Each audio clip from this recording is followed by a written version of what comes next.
And then building on the ideas in Poltirev, Weingarten, Steinberg, and Shamai showed for R0 equal to 0. And that didn't, and the idea was showing optimal to Gaussian animals the same way I said. And the ideas do not extend when there is a common message R0 not equal to 0. So then we started looking at it in a different way, and we showed the optimality in general for R0 in the triple, and that's where I'm going to show the technique we developed to show some subadditivity, what Varun alluded to. Okay. How do we show optimality without the path argument? And I'm going to explain a technique for R0 equals 0 for simplicity. It just carries over in a very similar way for R0 not. So what is the basic setting? So here is an outer bound. This is by Kerner and Martin. They said that if I have R1, R2, and if I take these two constraints, then the union of this over all distributions will form an outer bound. So which means, suppose this Martin's achievable region, there is some capacity region which we don't know what it is, and what Kerner Martin compute the following region, it will give me an outer bound to the capacity. That means there will not be any point outside their bound which is achievable. And I'm going to call this some O for outer bound of WA, WB.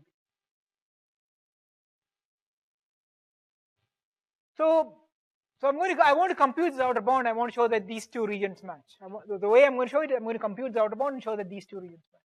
That'll show the capacity, because if the inner bound, outer bound collapse. So I want to compute. Yes.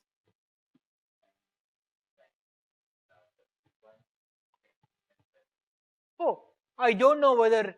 So I only know that the tensorized version is an outer bound to the capacity.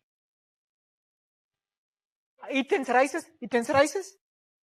I only know it's an outer bound to capacity. So achievable region is saying that it's achievable. Yes, that's where Fano came in. So here I don't have. Here also Fano is used in getting the outer bound, but we don't have a. So you want to compute this. So really what I'm going to do is I'm going to compute this outer bound, and I'm going to say that, oh, this is equal to this. So that's where the non-convex problem comes in. I want to compute this optimization over all auxiliary variables U. Okay, so for what do? I compute again lambda bigger than 1, I compute R1 plus lambda R2. So this becomes lambda times it's lambda minus 1 times this plus this expression, so it becomes lambda IUY2 plus IXY1. I want to maximize over U and X. U is something extraneous to the problem. U is an auxiliary variable. There's no U in the problem. So I want to compute this.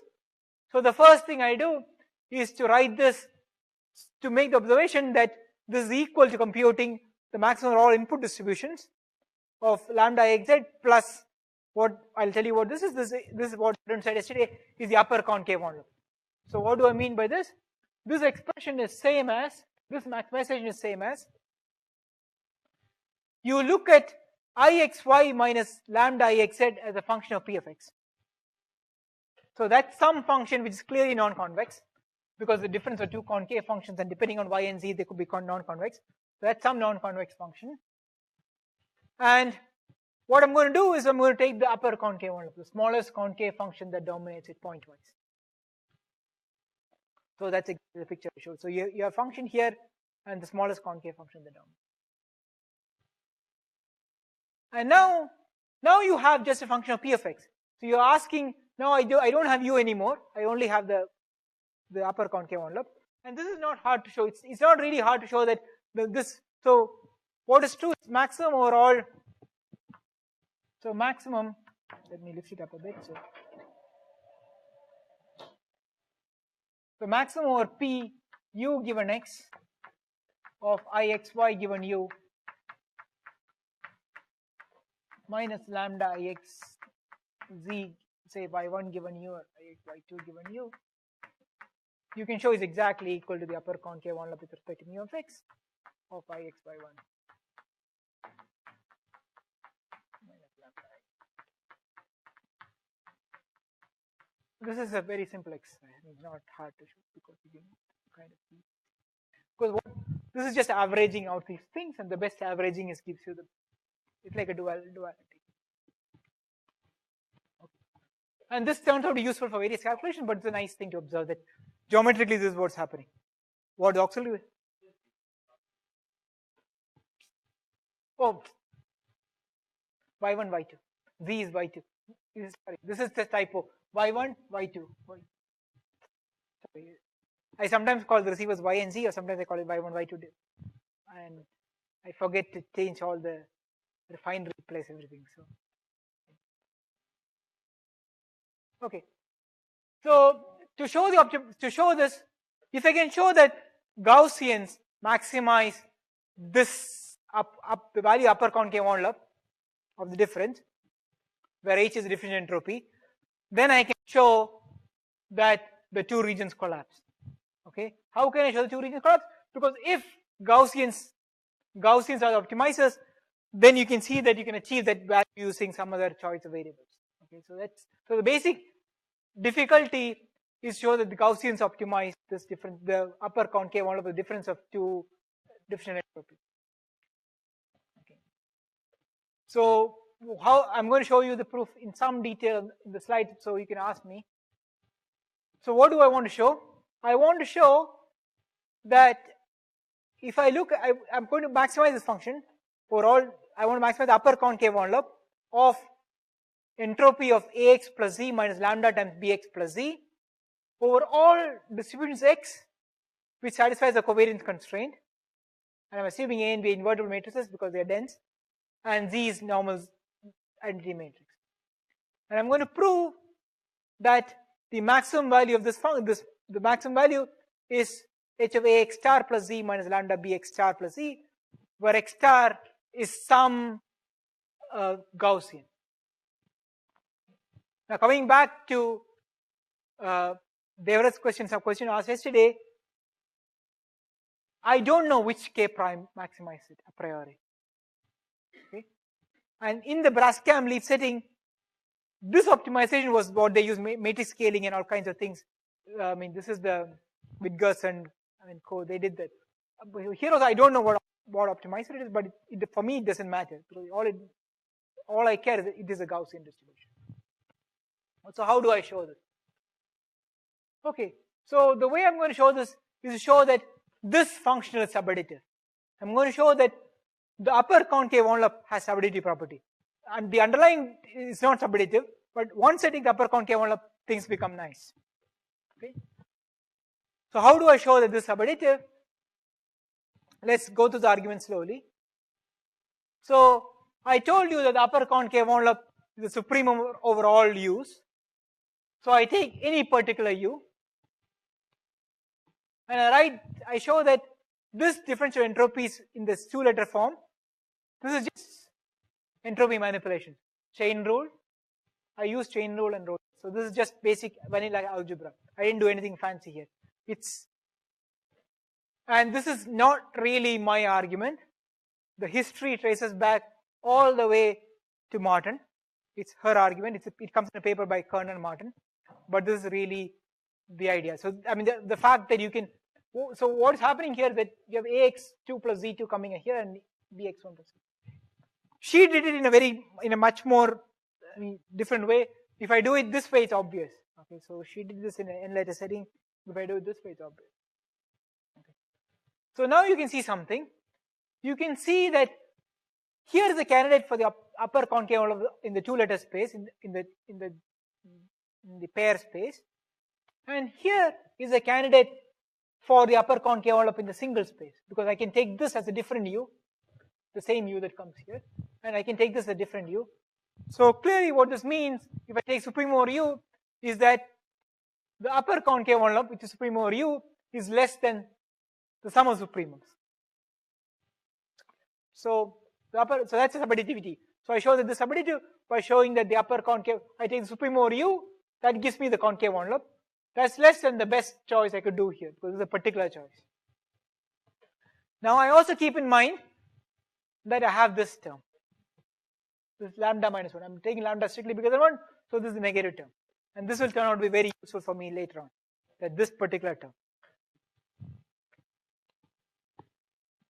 Okay, so now how do I show Gaussian's optimal?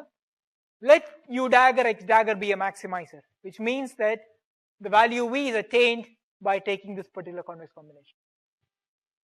If you're a math person, you need to worry about why these maximizers exist, but that can be shown. It's not too hard. You can show that these maximizers exist. There is some tightness and so on, which gives you this. So now I take two IID copies, XA and UA and XP and UB according to X dagger, U dagger. Because they're IID, I can show that 2V just becomes the concave envelope at, and since entropy is invariant under rotation, I can just say that, oh, the value of the upper concave envelope at the rotated version is the same as the value at the original version. So I have this equality.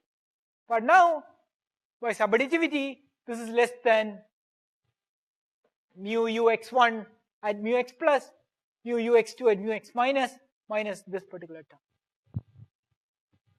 And clearly, this is the candidate maximizer for the original point, so that must be less than V, this must be less than V, and this must be 0. Okay, this is, I'm repeating Varun's argument on the board exactly on the slide. The only caveat is that Varun said that you can use central limit theorem to complete the proof. Yes, you can use it, but there is a catch. Sometimes it becomes much harder to use central limit theorem, and this is the reason why. The reason why is that so far so good, but you see there's a conditioning on U. So you will get something like xu1 plus xu2. It's not true that each of these satisfies the power constraint, because only on average they satisfy the power constraint. So they are not necessarily IID. You cannot really work with it in an obvious way. And so, yes, for this particular case, I can go through it, and there is a Lindbergh-Feller way of arguing things that goes through. But in general, it becomes much more complicated. Okay, so I move away from that, and I would rather use this argument. I mean, which is you know this argument, but I'm just telling that there is a catch with central limit theorem, which is hidden, because you have to use the conditioning, and that kind of causes non-IIDness, and you don't even know that they satisfy the power constraint. Okay. So what do we get? We get that x. So now I claim that because this is 0, they are conditionally independent of UA and UB. I get essentially that because A and B are invertible, I get x plus and x minus are conditionally independent of UA and UB. Okay. Why is this true? Because this is 0. So these two are independent, conditionally independent given UA and UB. These two are independent. Therefore, I get these two are independent. That just comes from characteristic functions. It's kind of easy to see. Okay. So now we get this. So now let's look back. So condition UA and UB, we know by construction that XA and XB are independent. But we also know from this proof that XA plus XP is independent of XA minus XP. And now you're done, because that characterizes Gaussian. So this is an old characterization of Gaussians, that they are the only random variables. If I take two independent animals, and if there's sum and difference independent, then they have to be Gaussian.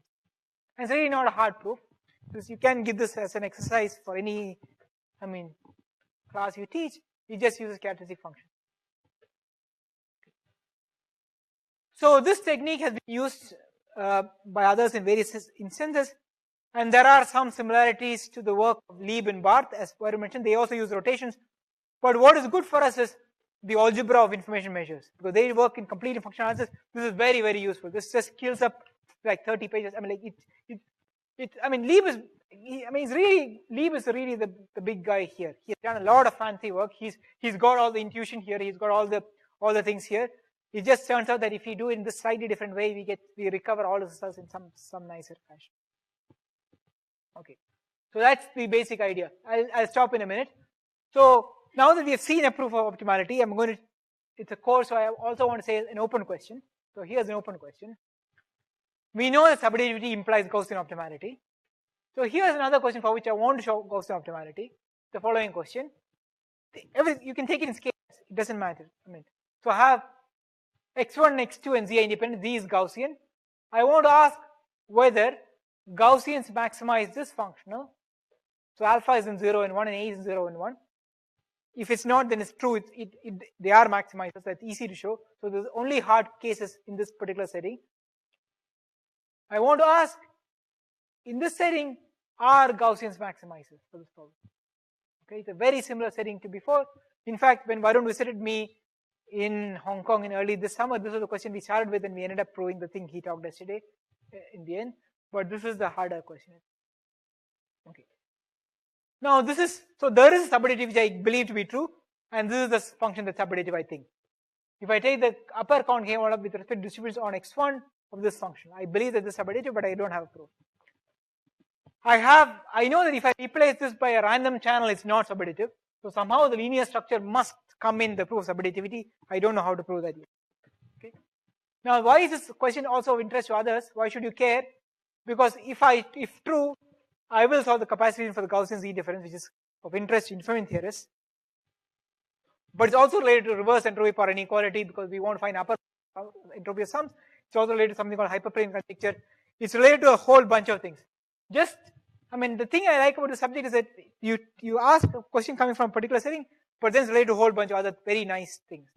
Okay, so here is an open question, and this is a good time to take a break. Oh, do you know what hyperplane conjecture is? I can tell you what hyperplane conjecture is the following. It's a conjecture by Bourgain, in a whole conjecture. So it says that if I have so I have a convex set in Rn, okay, some convex set K in Rn, and then it claims that for any convex set K in Rn, there is a hyperplane H that passes through its centroid, such that the n-1 dimensional volume of K intersection H is at least C independent of dimension. Oh, K is unit volume. It's unit volume in Rn. Unit volume.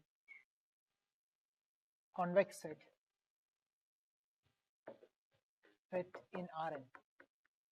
Then it says that there's a universal constant C independent of n, for which this is true. The n-1 dimension.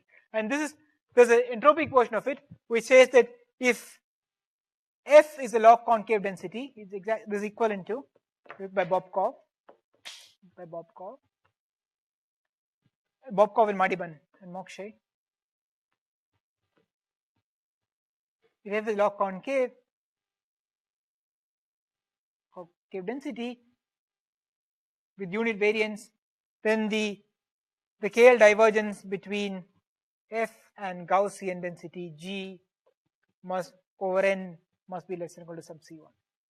So the universal constant C1 such that the divergence between F and a Gaussian is the same variance divided by n must be less than C1 that's the same. It came from convex geometry. And then came here. So it's just saying up things.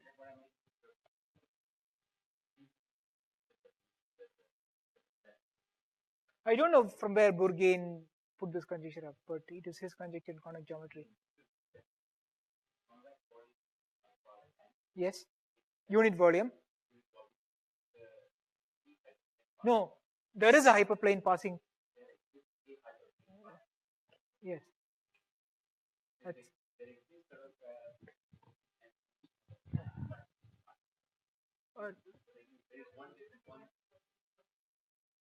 This which sorry. Optimization there is over distribution. Yes.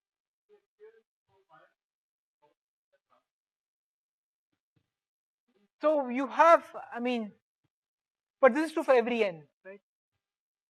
You need this for independent of n.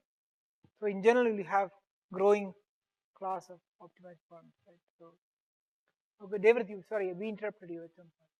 You're okay? I don't know and it's also related. So these are all new things in functional analysis. Kind of people are interested in reverse entropy power inequalities. So, and you see why they are basically. There's another equivalent form by recently, which is thumbs of entropies. There are many forms of this, so they are very closely related. Okay, so this is a good point to take a break, and I'll come back in 20 minutes. It's 10:50 or 10:55, and we'll continue. And if you have questions on the first part, it's a good time. We can begin the second part with some questions if you have on the first part.